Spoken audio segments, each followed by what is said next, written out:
गुरुदेव।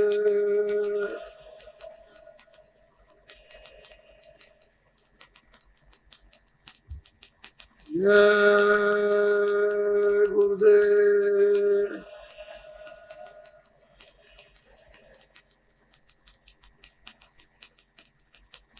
जय गुरुदेव। नाम किसका? जय गुरुदेव। नाम किसका? जय गुरुदेव। नाम किसका?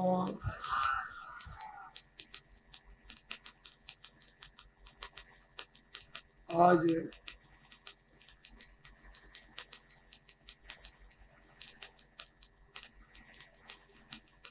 ये हसनापुर में इस गोमजोतर का संगठन सम्मेलन का ये अंतिम समय है।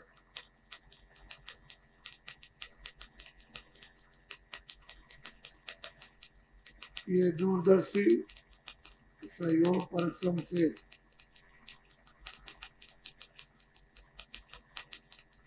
ये आपके प्राचीन स्थान पर ये कार्यक्रम हुआ। गोमजोतर कास्कार संगठन सम्मेलन ये तीसरे स्थान पर हो रहा है।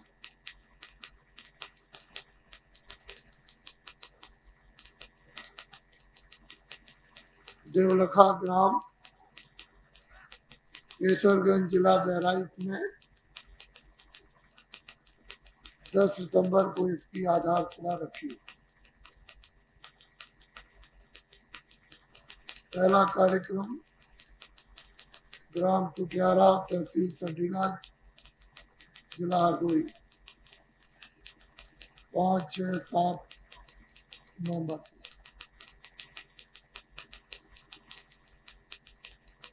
इसके बाद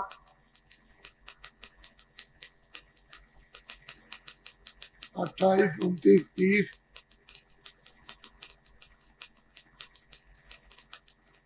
2 तारीख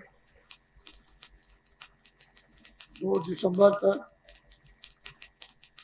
विशाल कार्यक्रम मथुरा में।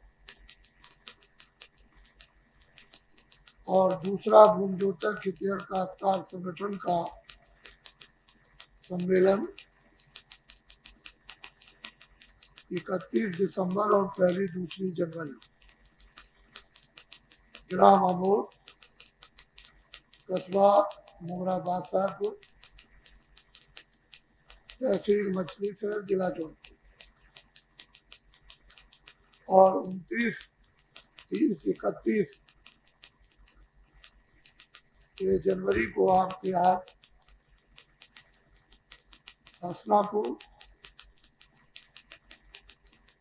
और गणेशपुर ये दोनों गांव जुड़े रहेंगे।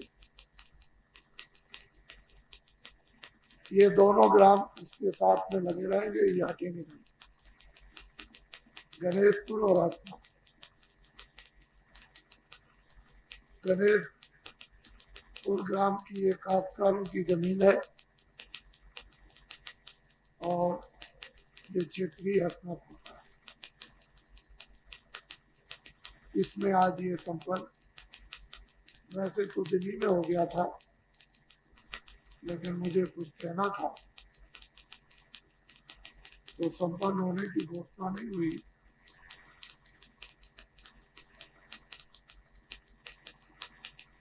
मुझे प्राचीन स्थान होने के नाते और महापुरुषों का इस भूमि पर, इस जमीन पर पदार्पण होता रहा।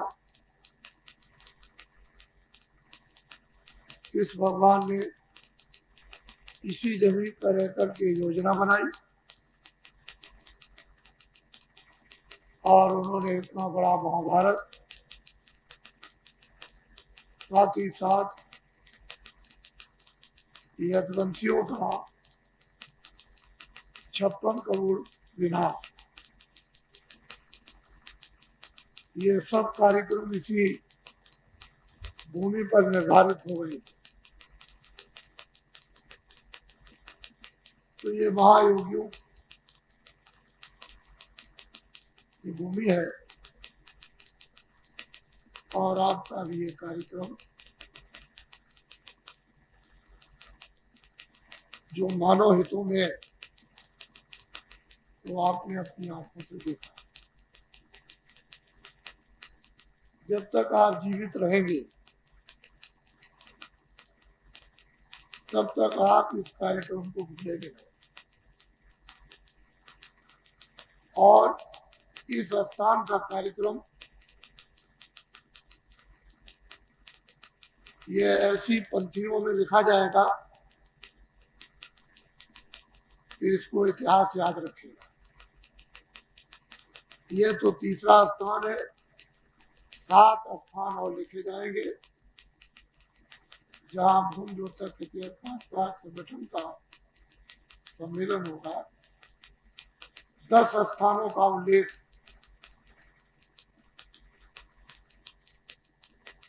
रहेगा। आपको ये मालूम नहीं है कि आगे क्या होने वाला है।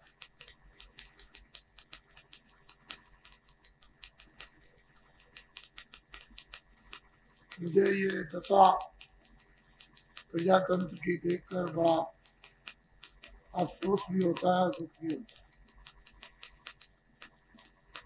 कि हम लोग महात्माओं से निर्देश प्राप्त कर लेते तो आज हमारी मानवता और मानवता की जो रक्षा के साधन है वो सही रूप में विकास भी होता और इनके उपयोग में भी आता और शांति का लोग अपने अपने जीवन का छोटे से गृहस्थ आश्रम में अनुभव करते हैं और लोग ये समझते कि हमारे देश के शहीदों ने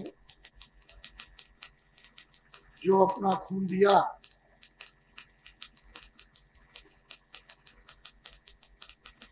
वो एक अमर रहता। लोगों ने आजादी के लिए जो कुर्बानियां की हैं आपने अपने कामों से उनको बुला दिया। इतने बुरे से बुरे काम, धर्म को त्याग कर, महात्माओं को त्याग कर, विद्वानों को त्याग कर जो हुए हैं वो आपके सामने है।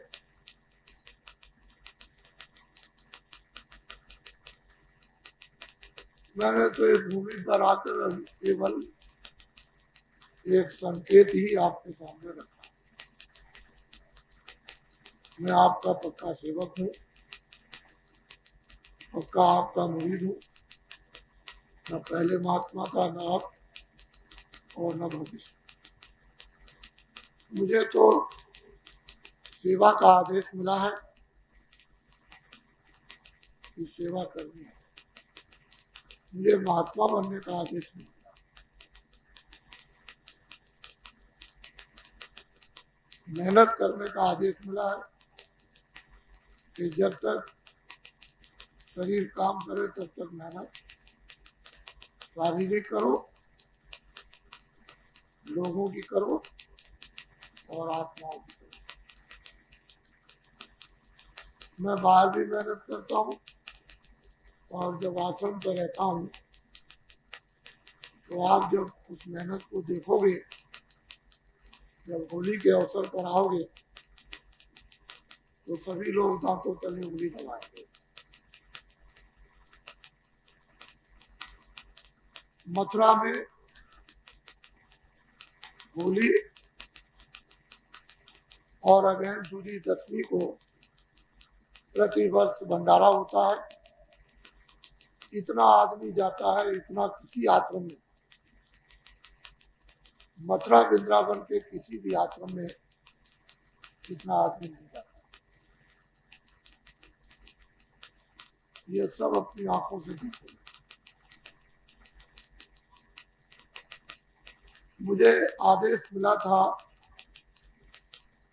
मथुरा की धर्म भूमि पर आश्रम बनाने के लिए, तो आश्रम की स्थापना मथुराई में हुई। और मथुरा एक धर्मस्थल है, वहाँ बड़े बड़े देवस्थान, आचार्य, विद्वान इत्यादि का इतिहास मिलता है। हम भी एक छोटी सी कुटी बनाकर और गुरु आदेश पाकर ये कार्य कर रहे हैं।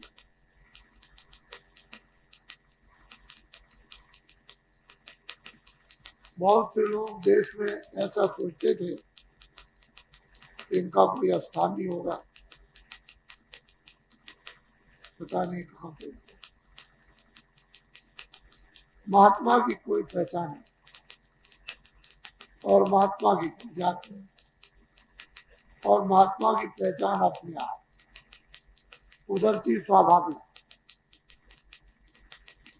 सूरज, उसे पहचान कराने की जरूरत नहीं है, तो अपने आप लोग जान जाते हैं कि सूरज निकला है, चंद्रमा निकला, तारे निकले। आग पहचान कराने की जरूरत नहीं, बच्चा भी समझ जाता है कि आग है। और पानी की किसी को पहचान की जरूरत नहीं, खुद ही लोग पानी की तलाश करते हैं। महात्माओं की कोई जाति नहीं और अपने आप पहचान हो जाएगी। करते चले आए, करते रहे, करते रहे। हर का भजे स्वर का हुई और जात पात पूछे नहीं। जो प्रभु को भज ले, केवली क्या थी, क्यों झूठे वेद राम ने खाए, उनको तो नहीं छूना चाहिए था। लेकिन भक्त भगवान भक्ति बस में हो गया और उसी का नाम भक्त दर्शक। वैसे मैं धोबी का काम करता हूँ, जात का धोबी तो नहीं हूँ। ऐसा मत समझना कि जात के धोबी है, लेकिन धोबी का काम मेरा है। मैं धोबी जैसी गंदगी, ये मेरी सेवा है और उसके लिए मुझे कोई परहेज करना नहीं।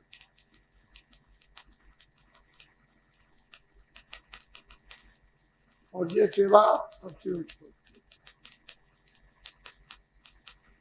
ये छोटी मोटी सेवा, तो इसके लिए कोई आदमी इतनी छोटी और बड़ी सेवा लेकर बैठे और फिर वो कहे कि हम महात्मा है,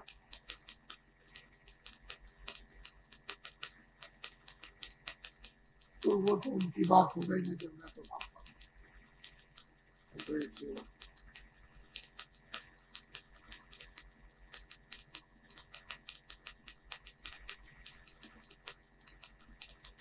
धर्म की भी जरूरत है और एक व्यवस्था है, वही राजनीति।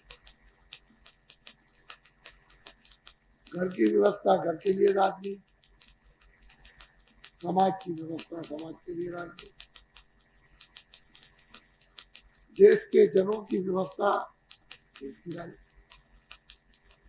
व्यवस्था ही एक राजनीति और धर्म ही ईश्वर बोध है।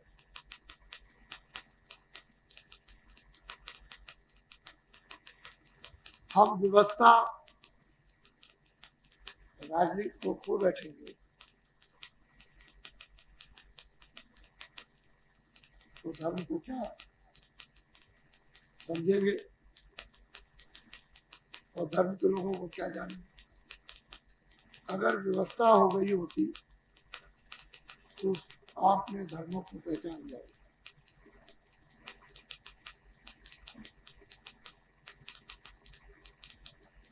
व्यवस्था जब बिगड़ जाएगी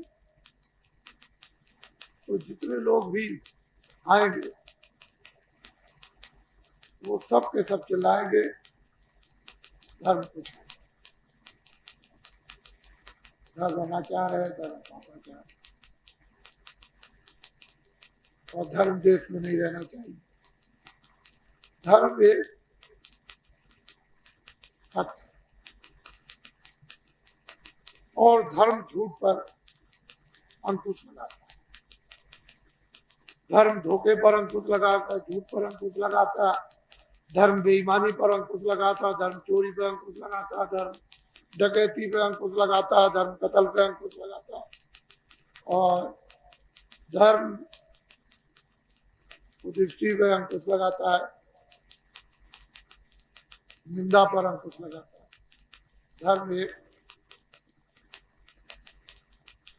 बुद्धि का छुपा हुआ शब्द है और इसकी स्वच्छ पवित्र निर्मल बोध को प्रकाश शक्ति है ज्ञान, उसका हम लोगों ने इस समय बहिष्कार, जैसे हमारी देश की नारियां चाहे जितना भी तुम बाजार में बोंगर बचाओ लेकिन घर की देवियों तो धार्मिक रहती है।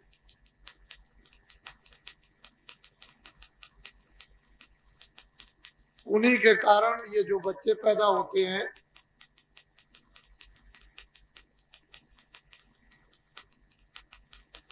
माताओं से और उनके संस्कार लेकर जो बाहर आते हैं उन्हीं से कुछ बचा हुआ है। क्योंकि अगर देवियां ऐसे संस्कारों में धर्म भूमि पर न पलती होती तो ये खत्म हो जाता। जब जब वो धर्म की हानि बाढ़े अशुभ महा तो कहते हैं गीता में जब धर्म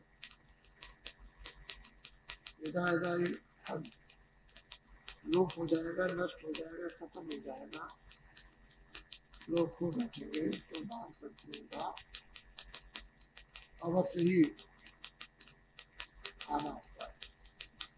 और उन्हीं को योगी को दो प्रकार की शक्तियां आती है। एक हमारी शक्तियां जो काम लेकर आती है, एक संत बोध होता है। संत बोध सबसे सर्वोपरि, वो सब चीजों के राज को जानते हैं। संतों के राज को लोग नहीं जानते। एक तो अवतारी शक्ति और दूसरी है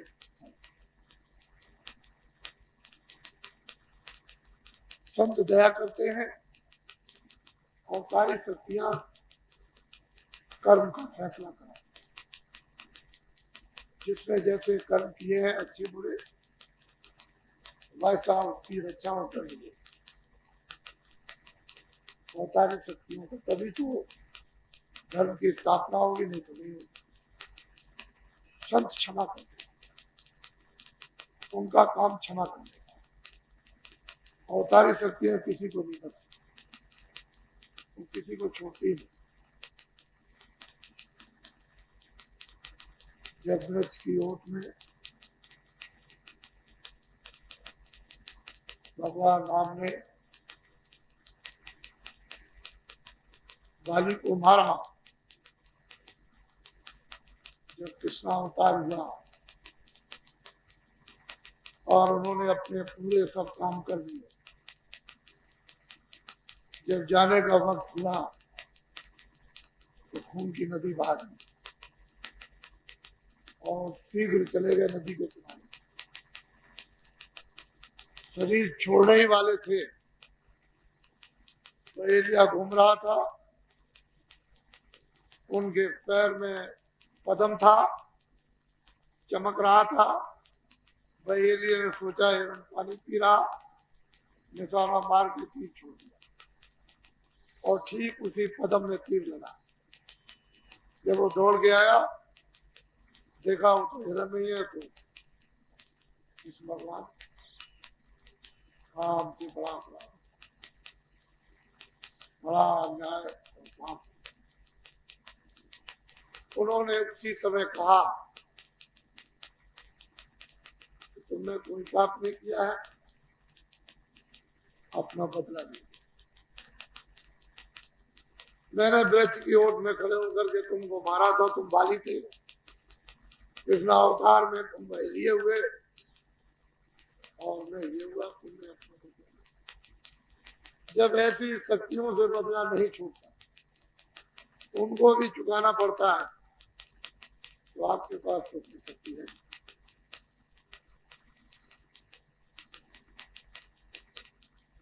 आपको तो भरपूर बदले चुकाने को, मैं ब्याज के चुकाने पड़ेंगे, उनको जब चुकाना पड़ा तो इसलिए ये कर्म क्षेत्र भूमि बदली, देने और लेने की। अच्छा करो तो अच्छा लो, बुरा करो तो जनरल। इन दोनों कर्मों को संत ही विनाश करते हैं, नहीं तो आपका छुटकारा नहीं। वो शुद्धि वसम कर देते हैं और अशुद्धि, उनके पास ऐसी अग्नि होती है कि न शुभ रहने देंगे ना शुभ। जिन कर्मों से प्रारब्ध बन गई और उसका आपको भोग शरीर और अवधि मिली है, उसका अगर विनाश कर दें तो क्षणों में शरीर खत्म। क्रियामान जो कर्म होते हैं उनका विनाश कर, उसी जगह पर, उसी सिर पर एक ऐसी चीज रख देते हैं कि इसको घोटो, और वो है क्रिया। आगे कोई कर्म बनने नहीं देंगे, प्रारब्ध का श्वास श्वास पर समाप्त होगा, और जब भजन कराएंगे तो चौराही में संचित कर्मों का उनका भी भंडार जलवा देगा। ये जीव प्रारब्ध कर्मों को समाप्त करेगा, क्रियामान कर्म रहेंगे नहीं, और संचित कर्म चढ़ाई में दाह हो जाएगा, तब ये छुटकारा पाता है। तो अमर लोक में, तब ये सत्य देश में, सत्यलोक में, सत्य जो तमाम ब्रह्मांडों की पिता, जो महाकाल के भी हैं, जो ब्रह्म के भी हैं, जो पार ब्रह्म के भी हैं, ईश्वर के भी हैं, जो देवी और देवताओं के सारी समूची आत्माओं के जो पिता है, वो तो सत्य। वो न यहाँ कभी आते हैं और न कभी आएंगे। उन्होंने तो अपने पुत्रों को राज बख्श दिया, देखिए उनके पुत्र राज पाकर के अपना शासन कर रहे, वो न कभी आते हैं न कभी आते। उनकी नुमाइंदी उनके दरबार की दरबानी, यानी उसके दरबार के दरबानी संत आते, जो निरंतर उसके दरबार में हाजिरी देते हैं, और यहाँ की पूरी खबरें, ब्रह्मांडों की पूरी खबरें, जो भी दशा यहाँ जीवों की हो रही है, सब उनके दरबार में 10 करके वो सच्चे शहंशाह के दरबार के दरबानी संत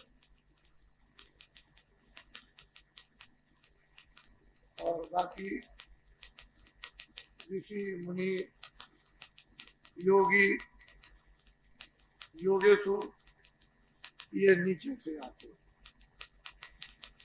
वो उसी वक्त आते हैं जब कोई खास विशेष काम करना होता है। जब तक वो संत रहेंगे सामने तब तक वो कोई काम नहीं करते। जब संत चुप हो जाएंगे तभी काम करने का अवसर। संत संकल्प के सामने कोई टिक नहीं सकता।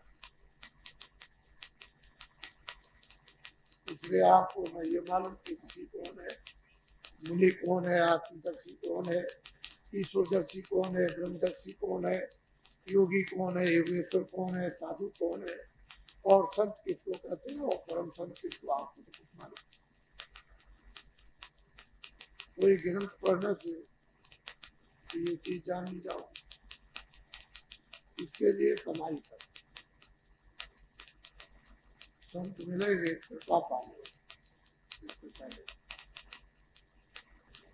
तो कुछ ऐसे आदेश ऊपर से ईश्वर शक्तियों के होते रहते हैं और उन आदेशों में जो होते हैं उनमें तीर के मारने में, निशाना मारने में फर्क हो सकता है, लेकिन उनके आदेशों में कोई फर्क नहीं। तुम्हारी समझ में फर्क हो जाएगा। सूरज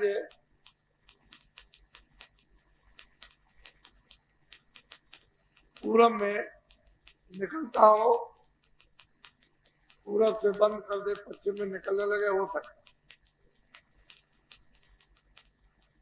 लेकिन महापुरुषों के वचन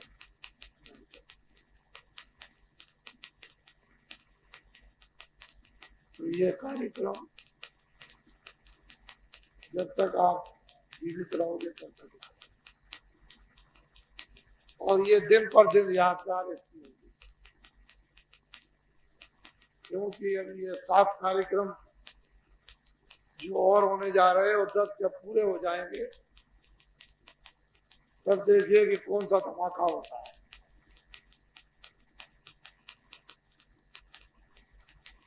और ये वैचारिक जनहितों की क्रांति का और आत्म क्रांति का युग है। इसे कोई तोप बारूद रुपया पैसा नहीं रोक सकता। ये रोकने वाली चीज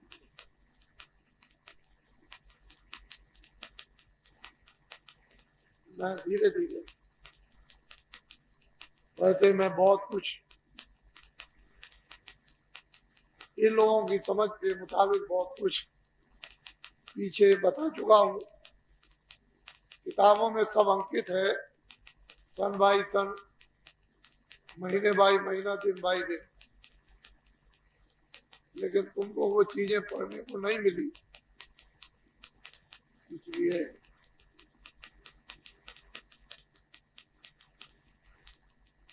और बड़े बड़े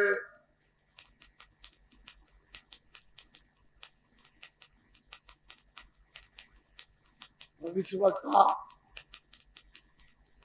जो एक अनुमान करते हैं कि आगे क्या होगा, एक अनुमान करते हैं कि पीछे क्या हुआ और वर्तमान में क्या हो रहा, वो भी भारत होने के लिए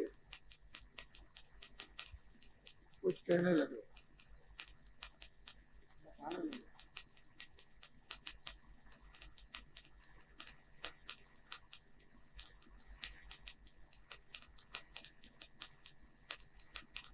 मुसलमानों को भी चाहिए, हिंदुओं से कोई, ईसाइयों को चाहिए कि जब कोई आपके मोहल्ले गांव में घटना हो, कोई आदमी ये कहे कि हिंदू मारा गया, कोई आदमी कहे मुसलमान मारा गया तो एक अपना दिमाग खराब नहीं करे, पहले उसकी इंक्वायरी करो। अगर ऐसा हुआ तो क्यों मारा गया, ये घटना क्यों हुई। जब तुम जानकारी करोगे तो घटना किस तरह से हुई और क्या समझ बैठे, और जरा से में हिंदू और मुसलमानों के तनाव में आ गए और मिनटों में सैकड़ों का कत्लेआम कर दिया, हजारों मार दिए। तो मैं आपसे पूछता हूँ कि ये गुनाह नहीं, ये अपराध नहीं? बहुत बड़ा गुनाह, बहुत बड़ा अपराध।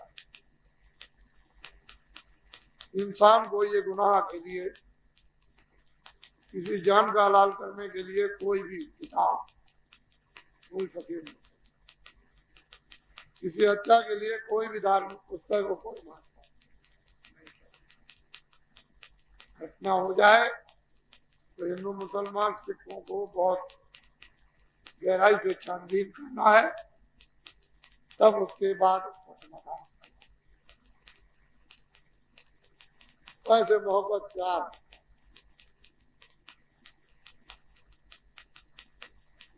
फकीरों महात्माओं की शिक्षा तालीम से वो बख्शीश करेंगे, खैरात करेंगे, मुफ्त में बांटेंगे। उनके पास प्रेम मोहब्बत का खजाना है। जब प्यार और मोहब्बत पा जाओगे, इंसान बन जाओगे, मनुष्य बन जाओगे, और एक दूसरे के काम हर कोई आए। मुसलमान हिंदुओं के काम, हिंदू मुसलमान। बुराई से नफरत करो, पाप से जो नफरत, अच्छाई से कौन नफरत, अच्छाई से, पाप से पाप। पुण्य तो पुण्य है, घृणा बुराई से, नफरत बुराई, अच्छाई से कोई नफरत नहीं। हम लोग अच्छे बन जाए, अच्छे काम करें, अच्छे वसूलों से चले, सीधा साधा रास्ता चले, वो नफरत करें। सब लोग जैसे काम। तो मैं बीच में एक आपको कहानी सुना। एक ब्राह्मण देवता थे, बड़े गरीब, घर में उनका गुजारा नहीं होता। चलो इसको यहाँ रोक दें, जरा सा ठहर जाओ, मुसलमान भाई सुन ले। एक मौलाना साहब थे, स्कूल में बच्चों को तालीम देते। उनके पास एक बीवी थी।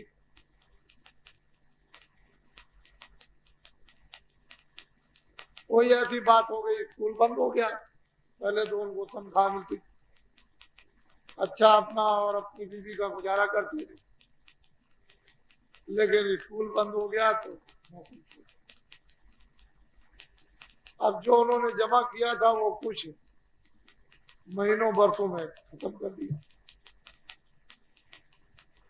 उनकी बीवी पान बहुत खाती थी,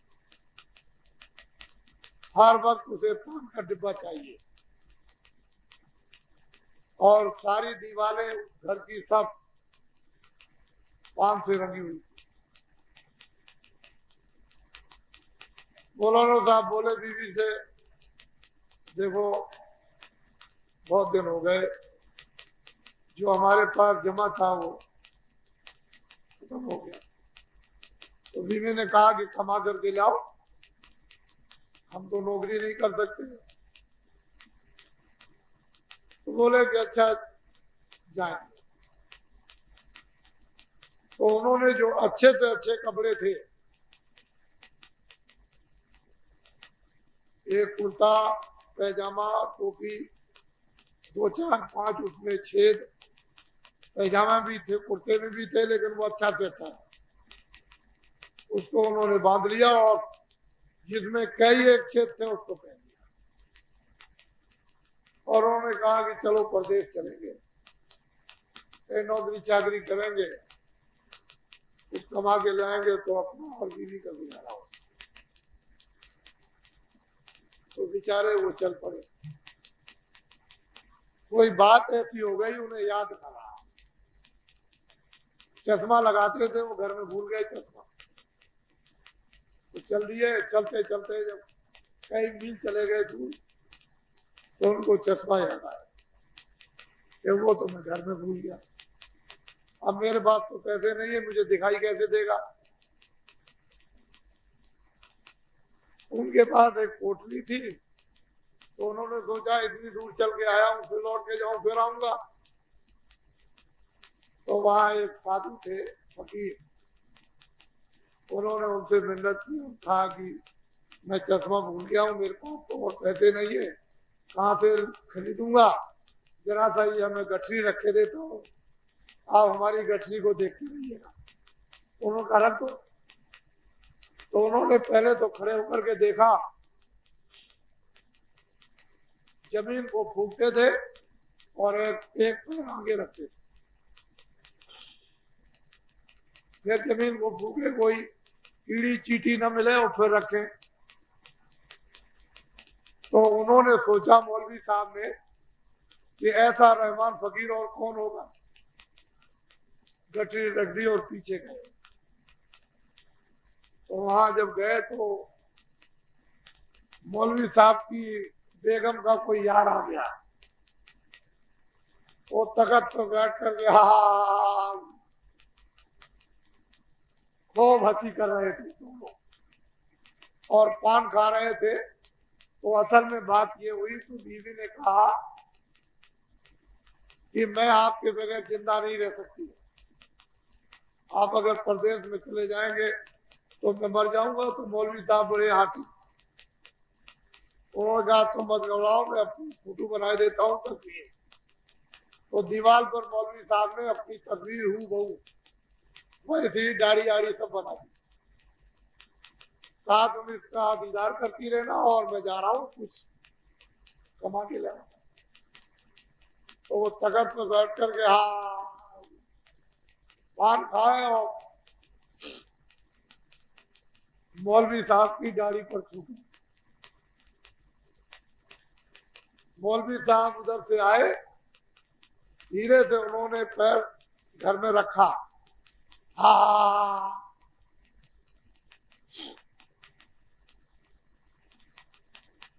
उन्होंने जो देखा तो मौलवी साहब चश्मा आत्मा तो सब गए भूल, सीधे उल्टे पैर लौटे।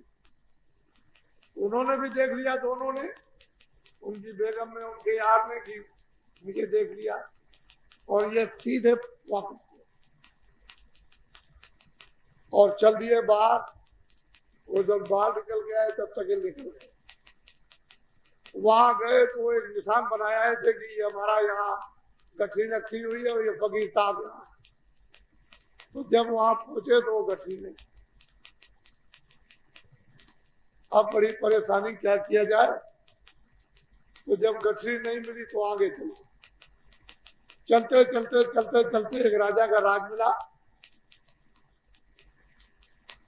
शहर के बाहर एक अच्छी सी बगीची थी जिसमें एक महात्मा रहते। शाम हो गई, उन्होंने सोचा कि भाई महात्मा बड़े दयालु होते हैं। उन्होंने कहा महाराज मैं परदेसी हूँ, मैं एक गरीब हूँ, नौकरी के लिए निकला हूँ घर छोड़ करके, और अब रात हो गई तो कहाँ जाऊंगा, तो आप मुझे हुक्म दे दे, मैं आपकी बगीची कह लगे यहाँ नहीं पहुंच सकता।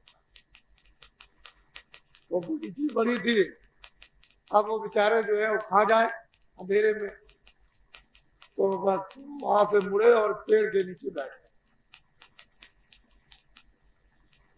जब 11 बजा तो राजा की नारी आई सोने की थाली में भोजन लेकर। उन्होंने जो भोजन भी किया और ये सब कुछ अपना, और थाली को सोने की धुनी में दबा दिया। ये पेड़ के नीचे बैठ करके मौलवी साहब ने खुद देखा, उनको तो उजाले में दिखाई दे रहा था, तो चुपचाप वो बैठे रहे, रानी तो चली गई। सुबह जब डंडोरा पिटा कि सोने की थाली किधर गई, सोने की थाली किधर गई, सोने की थाली किधर गई, और मतलब ये तो वहां ले गए थे, खाना ले गए थे, तो ये तो बड़ा शोर हुआ कि चोरी गई। जब वहां सुबह देखा तो मौलवी साहब पकड़ लिए गए, ये चोर मिल गया, पकड़ करके बंद किए गए। सुबह दिन हुआ तो उनको दरबार में हाजिर किया। कहने लगे कि आपने सोने की थाली चुराई। उन्होंने कहा राजन, मैं तो एक गरीब आदमी हूं, क्या जो कुछ तुमको कहना हो तुमने ली तो तुम्ही ने है, लेकिन जो कुछ भी तुमको अर्जी करनी है तुम कह डालो।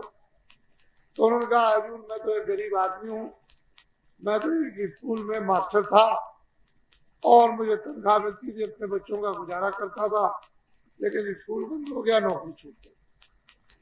मैं तो परदेश में निकला था, चलो कहीं कुछ कमा के ले आएंगे। तो पहले मैं कुछ सुनाना चाहता हूँ। मौलवी साहब ने कहा, मौलवी कहोगे अच्छा क्या कहना चाहते हो? कह लगे मैंने पहले घर की नारी देखी, पहले तो मैंने घर की औरत को देखा कि खावे पान और थूके डाली। वो पान खाती है और यार के पास बैठकर और मेरी तस्वीर पर, मेरी दाढ़ी पर पान थूकती है, मैंने अपनी आंखों से देखा। पहले देखा घर की नारी और फिर देखे थूका त्यागी,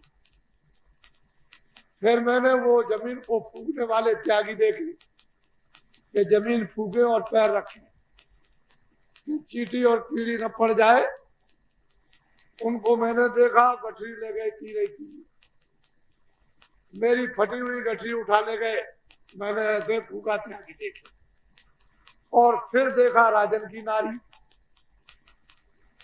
तो सरकार क्षमा कीजिए, माफ कीजिएगा, फिर मैंने राजाओं की नारी देखी कि महात्मा को खाना जा रहा, और मतलब यह है कि महात्मा खा करके सोने की थाली को धोनी में दबाते हैं और पकड़े ऐसे हम गरीब जाते, ये मैंने देखा। होगा क्या मतलब? क्या लगे मेरे साथ हाथ चलिए और आपको मुकर चाहते।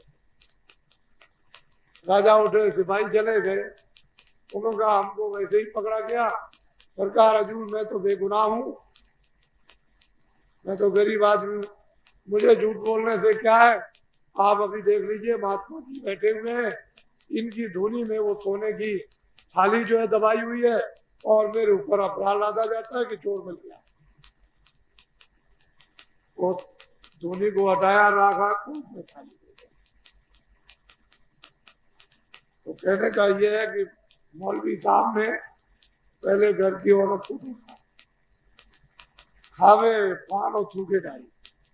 आपको क्या मालूम कि घर में क्या हो रहा है? आप कहते हो कि मेरी देवी है, मेरी बेगम है, फिर देखे भूखा त्यागी कि दुनिया को दिखा रहे थे कि मैं इतनी दया करता हूँ, रहम करता हूँ कि चींटी भी और कीड़ी भी ना मरे, और मेरी गठरी तीर कर ले गए, संपत्ति कर ले। मैंने उनको देखा, और सरकार ये मैंने अपने आप से कह लगे अच्छा मैंने तुमको स्कूल में नौकरी दी, 300 रुपए मिले, जो हजूर की अर्जी जो हुक्म आपका, मैं हुक्म दे दिया राजा ने, और आराम से जिंदगी बसर करने लगे। ये दुनिया किसी की कोई नहीं। तो ब्राह्मण देवता चले जा रहे थे, बहुत गरीब थे, चलो प्रदेश में चलेंगे, भिक्षा मांग ले आएंगे और अपने बाल बच्चों का पालन पोषण करेंगे। तो चलते चलते जंगल में एक महात्मा बैठे हुए धुनी, वहां गए, वहां बैठ गए, जाकर के पूछा कहां से आए? कि मैं तो एक गरीब ब्राह्मण हूं और घर में खाने को नहीं है तो तुम 1.5 पैसे की इच्छा मांगो। उन्होंने तो सच बोल दिया। क्या लगा, अच्छा रात को रहो और आपको खाना भी मिलेगा। रात को रहे और उनको खाना भी दिया। सुबह जब चलने की तैयारी की तो महात्मा जी बोले, चलिए कुछ, तुम गरीब हो तो कुछ मांगो तो मैं दे दूं। क्या लगे, मैं महाराज क्या मांगू, मैं तो गरीब भिखारी आदमी हूँ, भिक्षा मांगने जाएगा हूँ, जो आपकी इच्छा और मर्जी हो जाए। क्या लगे, अच्छा तो ये लो, ये मेरी संख्या है, ये संख्या जिससे मैं पूजा करता हूँ, ये ले जाओ। जब तुमको कोई जरूरत पड़े बाजार में किसी सामान की, खाने पीने की, तुम्हारे पास पैसा ना हो तो ये संख्या को ले जाओ और जमीन को लीपना, इसको रख देना जमीन में ऐसे। कहना महारानी संख्या हमको 5 रुपए दे दो, तो ये फौरन 5 दे दो। तुम 5 रुपए उठाना, जो भी सामान तुमको खरीदना हो खरीद लेना, और अपने बच्चों का जाओ, कहाँ भिक्षा मांगोगे, तुमको अपनी चीज मिल गई, लौट जाओ और अब गुजारा पूरा हो जाए। वो चीज लेकर, महात्मा का आशीर्वाद लेकर, संख्या लेकर चलते चलते उनको भूख लगी है हलवाई की दुकान की। उन्होंने सोचा कि मेरे पास तो कोई पैसा है नहीं और ये मुझे कुछ खाने को देगा भी नहीं, तो उन्होंने जमीन को लीपा और हलवाई सामने बैठा था। जमीन थोड़ी सी लीपी और धोले से निकाली संख्या और सामने रख दी। हलवाई देख रहा है कि क्या करना, हाथ जोड़ के खड़े हुए कि महारानी संख्या हमको 5 रुपए दे दो। तो उस पर 5 रुपए आ गए। उन्होंने 5 रुपए उठा लिया और संख्या जोड़ ली और कहा कि भाई हमको भूख लगी है, हमको मिठाई दे दो। तो उसमें 4 पैसे की किलो भर मिलती थी। उन्होंने कहा आधा किलो 2 पैसे दे दिया, आधा किलो मिल गई, पेट खूब खाया, पेट भर गया। हलवाई सोचने लगा कि ये तो बहुत सस्ती चीज है, मैं दिन भर मेहनत मशक्कत करता हूँ और मुझे आमदनी के 5 रुपए नहीं मिलते हैं, और ये तो बड़ी करामात है। तो फौरन उठा, चारपाई बिछाई, चादर बिछा दी और कहा महाराज इस पर रहिए और मैं आपकी सेवा करूंगा, कल जाइएगा। ब्राह्मण देवता रह गए। रात को जब सो गए तो वो कहीं से नकली संख्या लिया। उसने क्या किया कि झोले में से असली निकाल ली और नकली रख दी। वो तो जब चल दिया आगे गए, आगे जरूरत पड़ी तो उन्होंने जमीन को लीपा और फिर संख्या को रखा और कहा महारानी संख्या 5 रुपए हमको दे दो। उसने एक भी नहीं दी। इन्होंने कहा ये क्या हो गया, तो फौरन गए, वापिस गए और वहां पहुंचकर महात्मा जी के पास बहुत हुए। उन्होंने कहा बात तो बताओ। अरे रोना बाद में, लेकिन बात तो कहो कम से कम। चलेंगे महाराज एक बार इसने दी, अब देती नहीं। तो महात्मा जी ने कहा कि देखो भाई, मेरी संख्या ऐसा काम नहीं करती। मेरी संख्या तो ऐसी है कि जब भी तुम 5 मांगोगे आपको 5 देगी। चलेंगे महाराज उसने एक बात को दिया, तो देती नहीं है। तो उन्होंने कहा एक बात ये बताओ कि तुम रात को रहे कहाँ? कह लगे मैं हलवाई की दुकान पर। तो तुमने क्या किया था? कह लगे जमीन लेती, संख्या को रखा और हलवाई के सामने हमने कहा महारानी संख्या 5 दे दो, उसने 5 दे दिए। तो फिर क्या? कह लगे उसने चारपाई बिछाई, चादर, और कहा कि तुमने रहो रात, सुबह जाना, हम आपकी सेवा करें। कह लगे बस उसने नकली रख दी, असली निकाली। तो बेचारे ब्राह्मण देवता बहुत रोए। तो महात्मा जी को दया आ गई। उन्होंने कहा देखो भाई रो मत,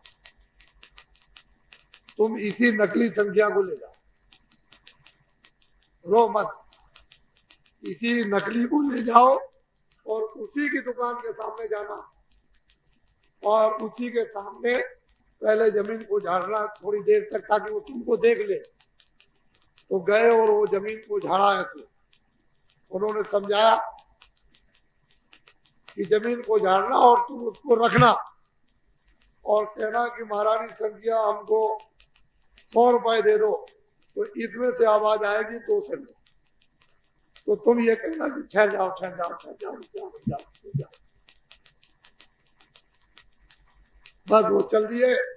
हलवाई की दुकान के सामने ब्राह्मण देवता है, उन्होंने जमीन को झाड़ा। उसने कहा भाई बुढ़ा तो वही है, लेकिन अब ये क्या करेगा। तो जान जूझ करके उन्होंने अपनी संख्या निकाल के रखी और कहा कि महारानी संख्या हमको 100 रुपए दे दो, उसमें से आवाज आए 2 से लो। चले ठहर जाइए, रुक जाइए, जब हमको जरूरत होगी तो हम ले लेंगे, मांग लेंगे।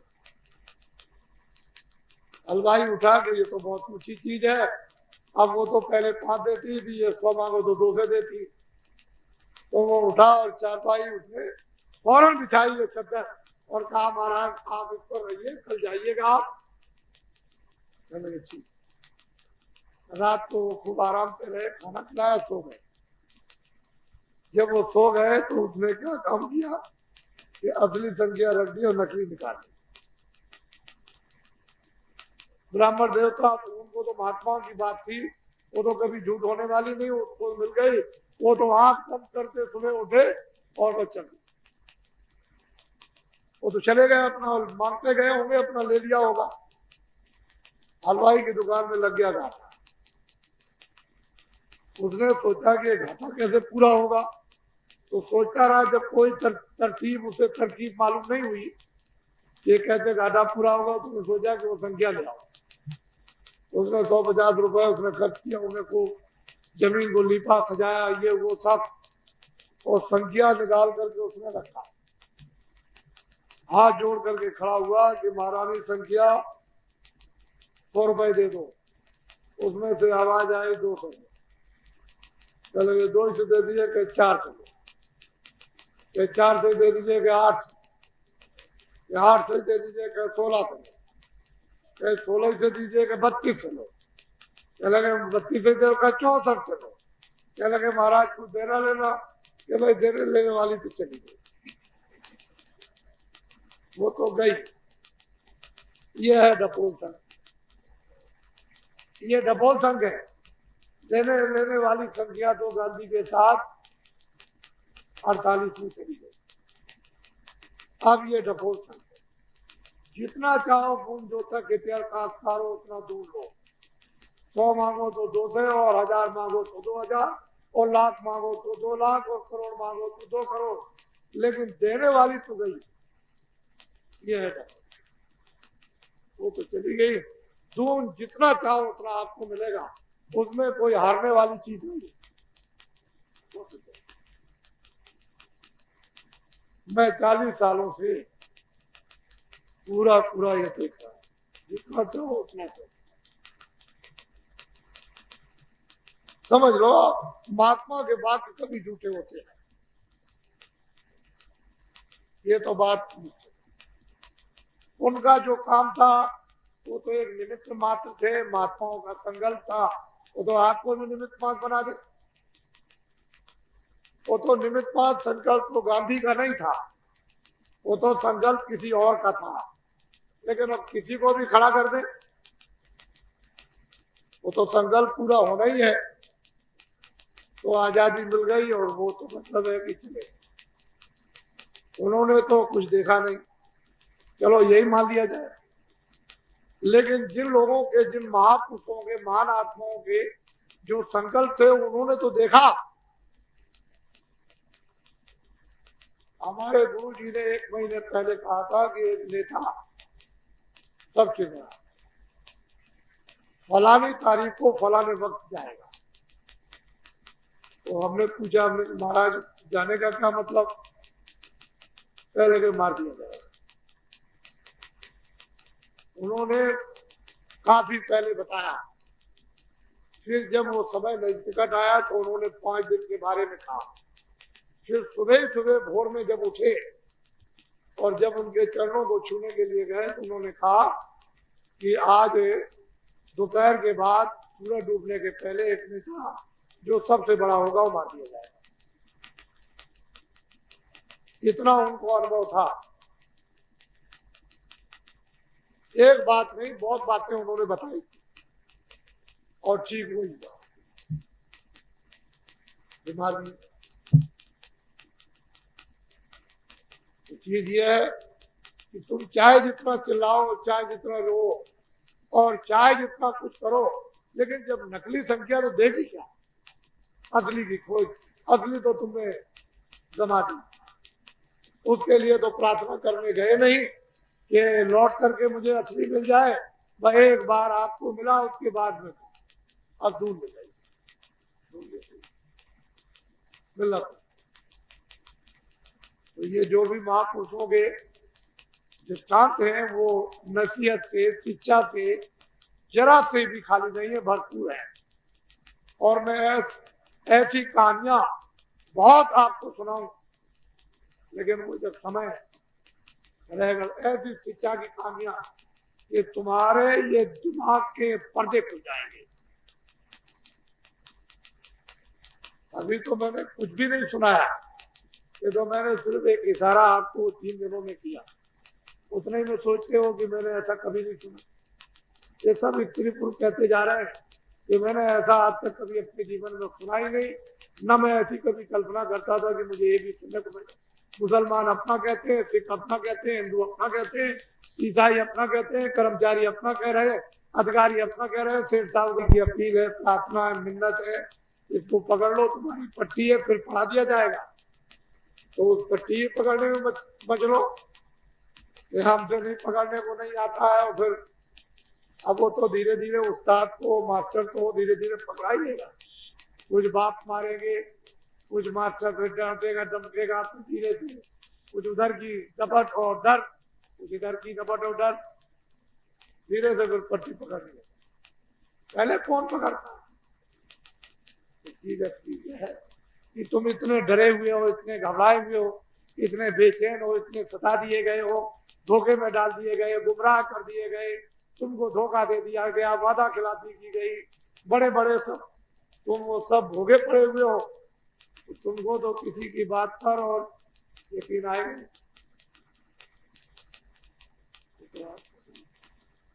इसलिए ये जो आपको भेद मिला है प्रभु का, मालिक का, और आत्मा उससे बिछुड़ गई है, उससे जुड़ने का जो गोपनीय, जो आपको ये भेद, ये जुक्ति मनुष्य रूपी दरवाजे की जो आपको मिली है, उसको धीरे से सुलभता से, आसानी से, थोड़ी सी ये कमाई जिसको रियाज कहते हैं, अभ्यास, थोड़ा सा जरा से जब करने लगोगे तो बड़ी चीज पकड़ने में आ जाएगी। फिर कहोगे कि बाबा जी पता नहीं यहाँ ले आए थे और इसको छुड़ा गए और ये पकड़ा दिया। सब महात्माओं की महिमा होती है, ऐसे नहीं होती है। तो ये एक ही चीज मत समझिए कि बाबा जी शायद कुछ की चीज लेके घूम रहे हो, अपने को कुछ नहीं चाहिए।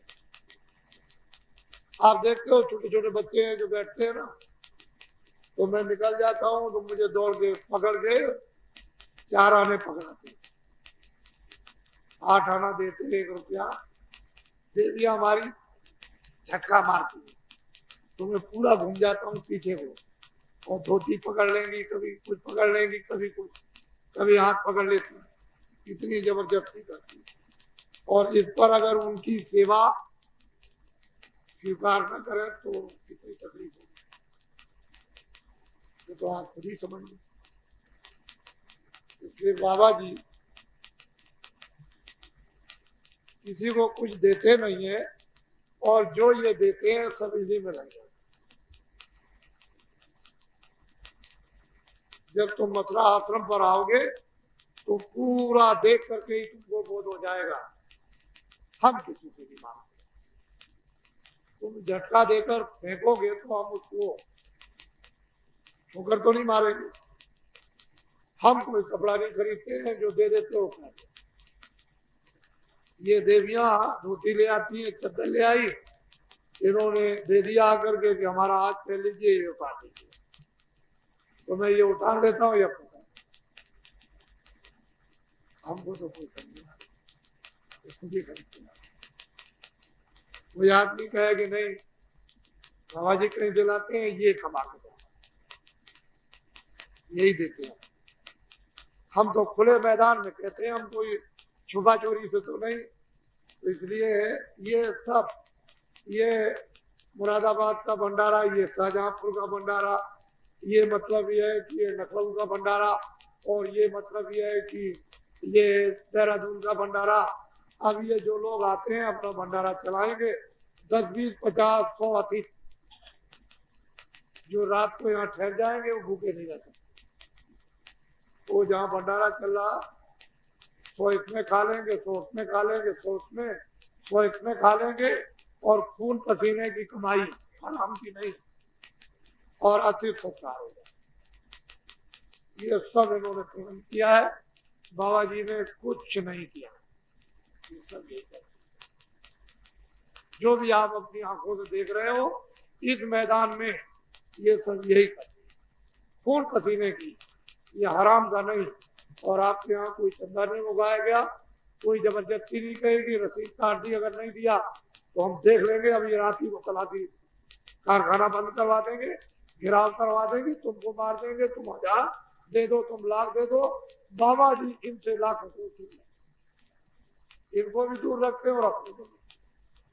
ये कोई काम, इतने बड़े बड़े काम करता हूँ हिंदुस्तान में, कोई राजनीतिक काम इतने बड़े बड़े नहीं करते, लेकिन रेडियो अखबारों पर एक नहीं, तुम तो समझते हो कि रेडियो खुदा है और रेडियो अखबार ही अल्लाह ताला। इनमें तो आप लगाओ ठट्ठी, उस दिल्ली के भोंपू में उसकी तो आप आवाज निकल नहीं मत देना, और अखबारों का पढ़ना बात। इनको सीधा डाल दो बांध करके, और एक भी बूम चोदकों का बूम जोतक के तहत काश्तकारों का एक भी जनहितों का उसमें नाम मत आने देना। और अगर सारे हिंदुस्तान में ये संगठन अभी देखते देखते तुम्हारी आंखों के सामने अगर ना खड़ा कर दे तो मैं जंगल में चला जाऊंगा, तुम्हारे बीच में कभी रहूंगा ही नहीं। अखबारों से आजादी नहीं, न रेडियो से आजादी मिली। आजादी मिली है खून पसीने, आजादी मिली है सत्यता से, आजादी मिली है भक्ति से, राष्ट्र भक्ति से, जन भक्ति से, जन सेवा, इससे आजादी मिली है। आजादी मतलब लुच्चे लफंगेपन से नहीं मिली। और जो आजादी देने वाले थे उनको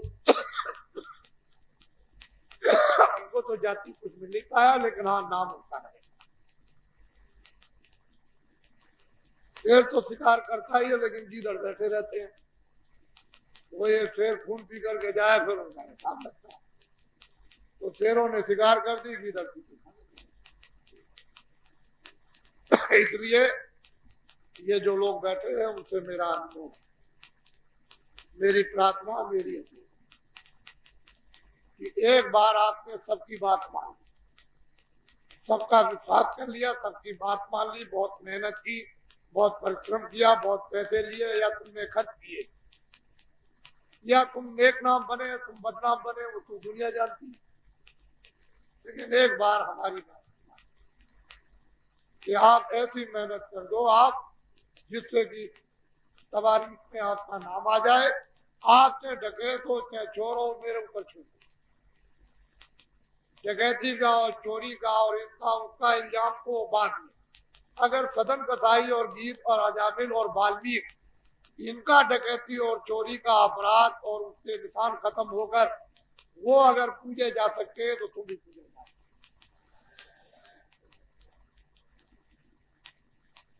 लेकिन एक बार आप ये मेहनत कर दो कि बूम जो तक इतिहास का सबसे पहले तुम्हारा ये काम है बूम को झंडा इनका।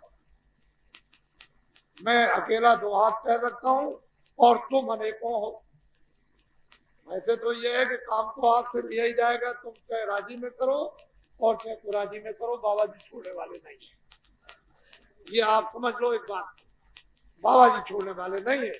लेकिन अगर खुद ही से कर दो तो और भी बेस्ट, और उसमें होने में स्वाद, और तुम बेबसी में करोगे तो करना चाहिए। सोच लीजिए आप झंडा, और ये कहिए उनको कि तुम्हारा झंडा,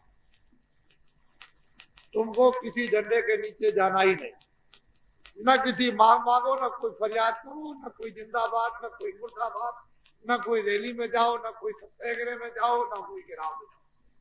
आपने वो झंडा ले लो और गांव में बस इतना ही अगर कर सकते हो, महीने में एक बार, 15 दिन में एक बार, हफ्ते में एक बार की झंडा ले लिया, चारों तरफ गांव की एक फेरी लगा दी,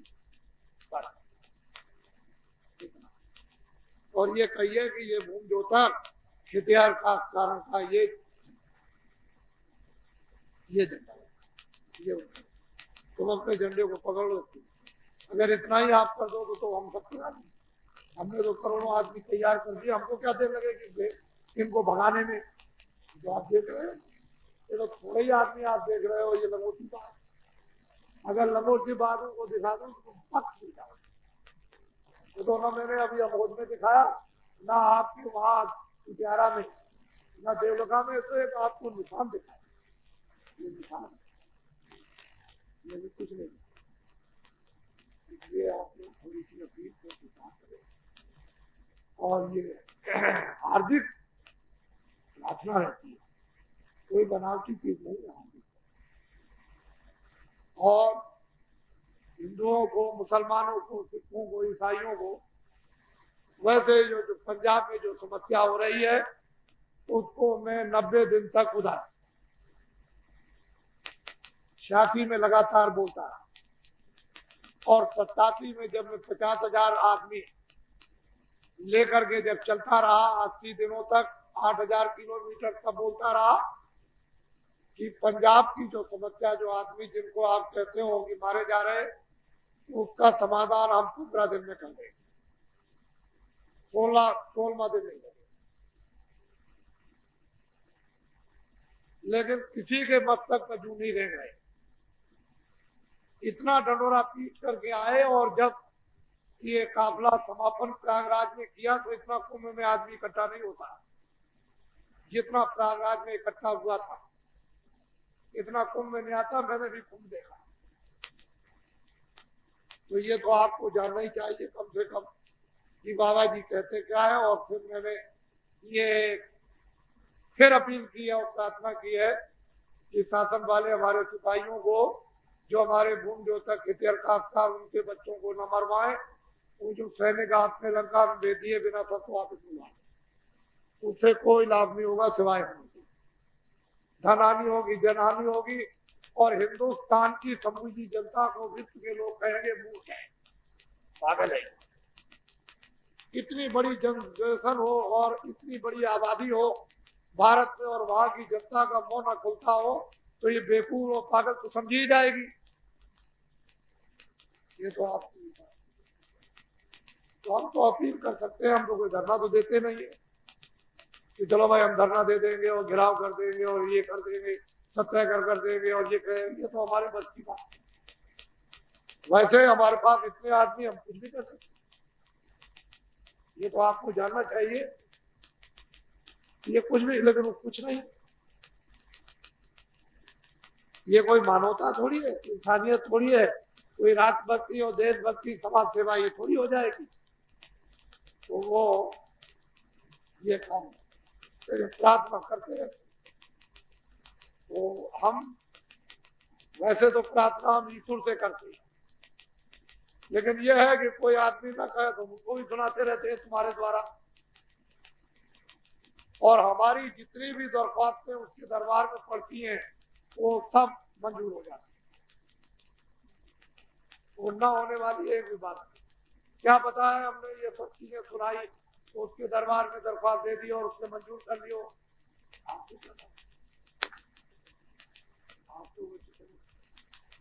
तो आप लोग खेती दुकान, हमको इतना दुख है कि हमारे देश के अंदर निरपराध छोटे छोटे बच्चे और बच्चियां और औरतें ये सड़क पर चलते हुए पेट्रोल और डीजल छिड़क दिया और उनको जला दिया, 20,000 मार। 1 नवंबर और 2 नवंबर यानी 84। और वर्तमान प्रधानमंत्री इन्हीं के द्वारा ये घटना हुई। आदेश तो इन्हीं का हुआ, इतनी बड़ी घटना हो गई, लेकिन जिन्होंने अपराध किया था उनको आप फांसी चढ़ा दो, कौन मना करता। लेकिन कोई ना कोई बोलना चाहिए, चाहे मुसलमान बोले, चाहे हिंदू बोले, चाहे सिख बोले, चाहे ईसाई बोले। अपराध अगर जमहूरियत और जनता निरपराध अगर मारी जाती है तो कोई ना कोई सत्य को बोलने वाला होना चाहिए। और ये एक बहुत बड़ा अपराध हुआ है जनता के साथ कि इतने 20,000 लोगों को निरपराध मार दिया और 20,000 ट्रक और सामान जलवा दिया और कितने मकान फूट गए। लेकिन उसकी इंक्वायरी अभी तक नहीं। क्या ये आप ये सोच सकते हो कि इंक्वायरी नहीं होगी? हो सकता है कि आगे इंक्वायरी, ये जनता ये कहे इसकी इंक्वायरी अभी कराइए, तो फिर क्या होगा? वो चीज तो कहीं भी गई नहीं। तो ये है कि ये बात बड़ी महत्वपूर्ण, सर्वोपरि मानवता की चीज है, तो हमको तकलीफ है, इसलिए हम कहते हैं और कहना जरूरी है बात। नहीं तो फिर पीछे कहोगे कि आप जानते थे, आपके पास इतनी जमहूरियत जनता आती जाती थी तो आपने कहा क्यों नहीं? तो मैं इस अपराध को अपने सिर पर क्यों? मैं तो सच्ची बात को सबके सामने रखूंगा। अब यह है कि उसका फॉलो कब होगा, तो हो ही जाएगा, जो सत्य है वो तो होगा। क्योंकि सूरज कितना भी डूब जाए, लेकिन 10 दिन में, 15 दिन में लोग उसकी प्रतीक्षा करेंगे तो एक दिन आ जाएगा, तो सामने आएगा। तो सत्य तो सत्य ही है। लेकिन ये कोई इतिहास जो बन रहा है, कोई अच्छा इतिहास जो बन जाता है वो कभी मिटता नहीं। तो ये जितने भी काम हो रहे हैं हिंदू मुसलमान सिख ईसाई लड़ाने के, ये सब हिंदू मुसलमान सिख ईसाई ये आपस में इनके पास समय नहीं है कि लड़े। लेकिन वैलेंस, वोट का वैलेंस और वोट प्राप्त करना और कुर्सी को बरकरार रखना और कुर्सी से चिपके रहना, अरे भाई ऐसे चिपके रहो कि उसी के कीड़े बन गए। तो वो आपने देखा नहीं, कुर्सी में लकड़ी में घुन हो जाता है तो छोड़ता नहीं, ऐसे चिपक गए हो। एक उपदेश हो रहा था विद्वानों का, एक आदमी ने कहा कि अरे भाई मैं भी आपके मंच पर आया हूं, मुझे 2 ही मिनट बोलने दीजिए, मेरी दिली तमन्ना है। तो लोगों ने कहा बोलने दीजिए, क्या बात है, इसके भी अरमान रह जाएंगे। मैं भी वही बगल में पास में नीचे बैठा था, तो मैंने भी कहा अरे भाई क्यों रोकते हो 2 मिनट के लिए? तो कहता तो बहुत लोग थे। वो बोलने लगा तो 2 मिनट हो गए, 4 मिनट हो गए, 10 मिनट हो गए, तो आप वो लाउड स्पीकर छोड़े ही नहीं। लोगों ने कहा अरे बस आपका हो गया तो चल जाओ जी। तो वो बोलने लगे, तुम लोगों ने पकड़ा, तब भी वो लाउड स्पीकर में छोड़े, फिर पकड़ा, किसी ने हाथ, किसी ने टांग। तो क्या कहता है सुनिए उस बात को। उसने कहा कि जाओ, ये तुम्हारी क्या सभा है, ये तुम्हारी कुछ भी सभा नहीं है। मैं बड़ी बड़ी सभाओं से निकाला गया, ये तुम्हारी कुछ भी नहीं। मेरी देखिए बड़ी बड़ी सभाओं से मैं इसी तरह से निकाला गया, ये तुम्हारी सभा कुछ नहीं।